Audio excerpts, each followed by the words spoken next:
Welcome back to some new r/PettyRevenge stories, where people share small victories over those who wronged them. I hope you had a great day. Thanks for all the likes and comments on the last video. And now let's start with the first story. It's called Honest Review. I used to work on the site where the manager would not stop harassing me. He'd call me non-stop. Messages, calls, yelling from across the site. All to tell me to drop what I was doing and go do something else. The guy couldn't manage time, couldn't prioritize, and definitely couldn't lead. At first I tried to reason with him. Told him straight, if you keep pulling me off one job to do another, nothing's gonna get done. Didn't sink in. So I stopped picking up his calls. If he really wanted to talk to me, he had to climb the scaffolding himself and find me. Then I'd hit him with, let me finish this first, then I'll get on it. And of course, I wouldn't. I was bitter, because I was being exploited. I'm an immigrant, and somehow every crap job landed on my plate. And with visa conditions tying me down, I couldn't just leave. But then, about a month later, I got my permanent residency. And oh, the timing. I handed in my 2 weeks notice, then spent those 2 weeks walking around doing nothing or napping in the toilet. Pure freedom. I left for a new job where I was paid way better. The people were decent, and the difference? Night and day. But the best part? One day the company owner at my new job calls me up. Turns out that manager had applied to work here, and they wanted to know what it was like working with him. My new boss is also an immigrant. So when I told him how this guy treated me, the micromanaging, the disrespect, the very selective workload dumping, it landed. I didn't have to exaggerate. I didn't even have to lie. I just told the truth. And yeah, he didn't get the job. Guess karma doesn't need help, just an honest review. The next story is called Boat Revenge. This happened about 15 years ago. A buddy of ours worked at this swanky bar on our lake. I'm talking $1 million waterfront homes, fancy cocktails, and valet parking for boats. Midweek, employees got free boat rentals. So obviously we packed one full of friends and beer and hit the water. A few hours in, nature started calling, loudly. So we pulled up to the dock at his work to take care of business. Everyone else headed off to find a bathroom, leaving me to watch the boat. Lucky me. While I'm just chilling, babysitting our floating beer cooler, this gorgeous wooden speedboat starts pulling up. Classic vintage, gleaming finish. You could smell the money. But the guy driving couldn't dock to save his life. It was windy, and he just kept drifting away from the dock like a sad, expensive balloon. So I hop up and call out, want me to grab your rope? He silently tosses it over. I tie him up. Problem solved. Right? Nope. The guy looks me dead in the eye and says, you know, most people would move their boat to the windward side so others could dock easier. In the snottiest, most condescending tone possible. I blinked, tilted my head, took a breath. Then, without a word, I bent down, untied his boat, and tossed the rope back into the water. Now his engine was off. He started drifting immediately. From the back of his boat, I hear his wife sigh and say, why do you always have to be such a jerk? I just sat back down in our boat, cracked another beer and smiled. Watched him struggle for the next 10 minutes, swearing and fumbling like it was a regatta of regret. The third story is called Vacation Days. About 17 years ago, I took a carpentry job to help build a big convenience store. Now, the pay wasn't quite what I was hoping for, but the guy loved my qualifications, so I negotiated more vacation time instead. 3 weeks a year, accruing from day one. He probably didn't plan to keep me around that long anyway. Fast forward about 8 months. The store's almost done, and instead of letting me go, he moves me into the shop.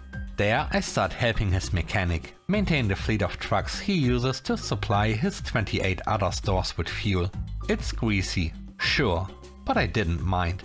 The head mechanic and I got along, and I was still taking my scuba trips with my wife. 3 vacations a year. Life was good. Now fast forward 2 years. I've just come back from our December vacation and I'm getting pumped for our February dive trip. After the morning meeting, the owner pulls me aside. He says, real apologetic like, there's been a mistake. You've been getting extra vacation days by accident. You don't actually have 6 days banked. You are actually 6 days in the hole. Wait, what? I pull out my last pay stub. It says I have 6 days. He tells me, don't worry, you can still go on your trip. You'll just earn it back eventually. Next paycheck, sure enough, shows -6 vacation days. I'm fuming. So I call the Department of Labor. I tell them the company and the situation. And the guy on the phone goes, oh, that guy. Yeah, he pulls this kind of crap all the time. They say I could file a complaint and probably get my money back. 12 days pay, about $2,400. But I'd most likely be fired that day. I didn't have anything lined up yet, so I hold off. But I wasn't about to just let it slide. I rocked around trucks all day. I had my CDL. I moved in and out of the shop, did brake jobs, oil changes. And I came up with a plan. Every day I brought in 2 5-gallon gas cans. Each truck had 2 90-gallon tanks, 180 gallons total. So I'd siphon out just 2 gallons. That's barely over 1%. No one notices 1%. Sure, there were cameras in the shop, but if you know where they are, it's not that hard to stay out of sight. I took those cans home and poured them into my home heating oil tank. I did this for 6 years. I had a 330-gallon tank.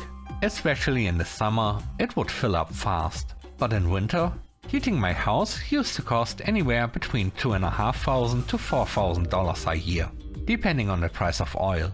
One winter, it hit $3.89 a gallon. I used about 3 tanks a year. In the end, I saved around $18,000 over 6 years. All because he tried to screw me out of $2,400. The next story is called Huge Mistake. I work at a small shop. It is just me and the boss.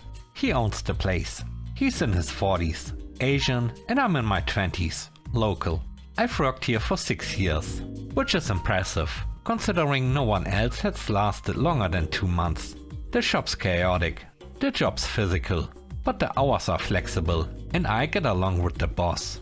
So I stay. At this point, I know the business, inside and out. I know the customers, the salespeople, what we stock, what sells. My boss? Not so much. He doesn't track inventory. He doesn't really understand how things work around here, culturally or logistically. He's been in the country for over 20 years, but the language barrier is still a thing. That actually gives me an advantage. Enter this gas product salesman. Older guy, 60s maybe. Been dropping by for a few months. Acts really friendly with my boss. Talks to male customers.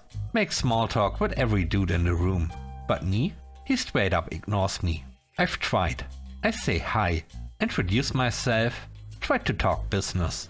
And he talks over me, like I'm invisible.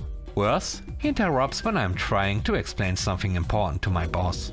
Like we are not literally trying to run our business. Huge mistake.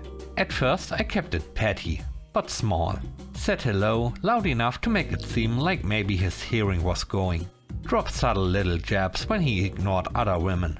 Made comments when he tried to redirect attention away from actual customers, just so he could pitch his stuff.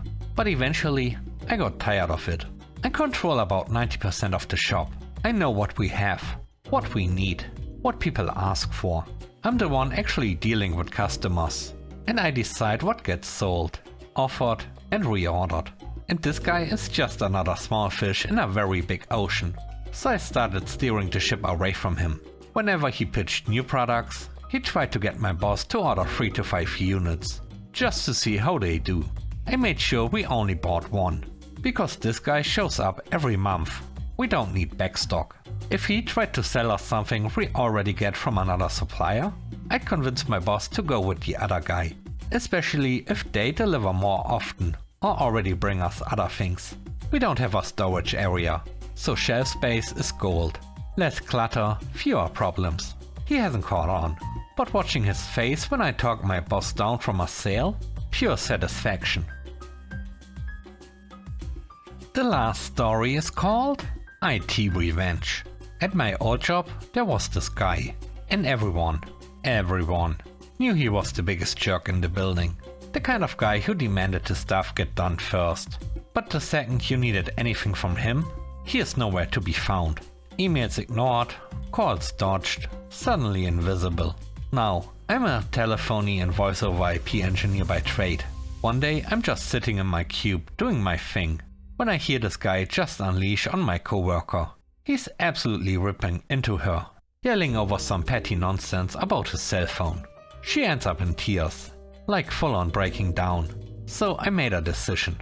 If he wanted to act like that, I'd show him what happens when the guy who controls the phone system doesn't like you. See, in private phone systems, there's something called the MWI, Message Waiting Indicator. That's the little light on your desk phone that blinks when you've got voicemail. To turn it on or off, the system just silently dials a special number in the background. So I started playing with it. Every so often, randomly, I turn his message light on, even though there were no voicemails. Just that little red light blinking away 24/7. Of course, he'd submit a helpdesk ticket every time, and I just ignore it, let it sit. Eventually he'd escalate, complain to someone higher up. That's when I'd casually wait until he left his desk, walk over and silently dial the turn off number. Light gone, problem solved. Then I'd wait a few days and do it again. I did this at least 8 or 10 times. He was slowly losing it. And that wasn't even all. My buddy and I occasionally just kick him off the Wi-Fi, randomly, for no reason.